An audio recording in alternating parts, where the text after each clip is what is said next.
I am Ilger. Today, I am going to talk about Delia Owens' novel, Where the Crawdads Sing, one in our series of 10 American bestsellers. Delia Owens, an American author, zoologist, and conservationist, was born and raised in southern Georgia, where she spent most of her life in or near true wilderness. She received a Bachelor of Science in Zoology from the University of Georgia, and a PhD in Animal Behavior from the University of California, Davis. Throughout her career, Owens conducted extensive research and fieldwork on various wildlife species, particularly in Africa. Owens's debut novel, Where the Crawdads Sing, was published in 2018 and became a literary sensation, earning her widespread recognition as a talented novelist. The story is set in the mid-20th century, primarily in the marshlands of North Carolina, in a small coastal town called Barkley Cove. The marsh becomes a central character in the story, described in vivid detail with its lush vegetation, diverse wildlife, and serene yet unpredictable nature. The story is based on the author's scientific research and her own life experience, as mentioned in a New York Times Review article.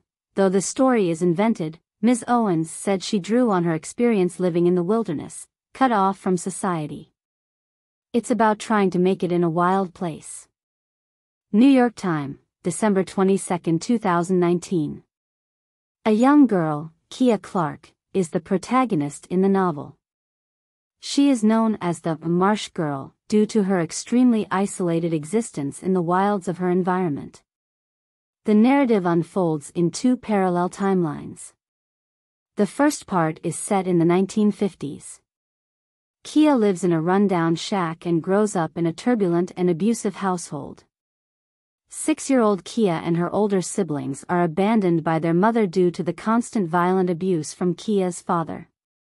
While Kia waits in vain for her mother's return, all her siblings leave one by one due to their father's drinking and physical abuse. Kia remains at their house with her father, who temporarily stops drinking. He teaches Kia to fish and gives her his knapsack to hold her collections of shells and feathers. With watercolors her mother left behind, the illiterate but sensitive Kia paints these shells and feathers, as well as the marsh creatures and the shorelines. She relies on her knowledge of the natural world to survive, navigating the intricate ecosystems and living off the land. Kia's profound connection to the natural world shapes her identity and becomes her sanctuary amidst the hardships she faces. One day, Kia finds a letter in the mailbox and shows it to her father with delight that they finally heard back from her mother. After reading it, Kia's father becomes infuriated. He burns the letter along with her mother's wardrobe and canvases. He soon returns to drinking and frequently takes long trips to gamble. Eventually, he no longer returns and Kia assumes he is dead. Without money and family, she survives by gardening and trading fresh mussels and smoked fish for money and gas from Jumpin, a black man who owns a gasoline station at the boat dock. Jumpin and his wife Mabel become Kia's lifelong friends. As she matures, Kia yearns for companionship and connection with others, but her isolated lifestyle and the prejudice of the local community keep her at a distance from society.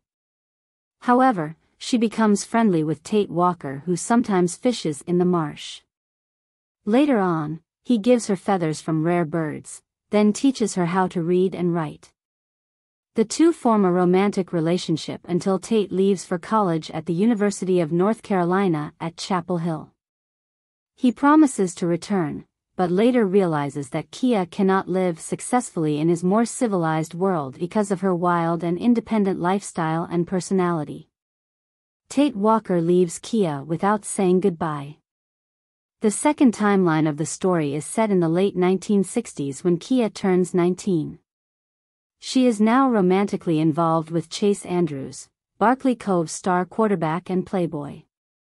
Tate, having graduated from college, visits Kia and apologizes for having left her, and also confesses his unabated love. Despite her rejection, Kia allows him inside her shack where he sees her extensive and expanded collection of seashells. He urges her to publish a reference book on seashells and she follows his advice. The same year, Kia's brother Jody, now in the army, also returns, expressing regret about leaving her alone. He broke the news that their mother had suffered from mental illness and died of leukemia 2 years previously. Kia meets with her publisher in Greenville, North Carolina. When she returns home the following day, Kia learns that Chase's dead body was found beneath the abandoned fire tower which Chase had shown Kia, and where she had given him a shell necklace. Chase's death seems mysterious. It makes Sheriff believe a murder case. Kia becomes the prime subject in the investigation. Sheriff Jackson learns that the shell necklace Kia gave to Chase is missing when the body was found. Furthermore, Kia was seen leaving Barkley Cove, then returning the day after Chase's body was found. There also were red wool fibers on Chase's jacket that belonged to a hat. Kia is charged with first-degree murder and jailed without bail for 2 months. The novel weaves together Kia's coming-of-age story with the courtroom drama surrounding the murder trial, exploring themes of loneliness, prejudice, love, and the power of nature.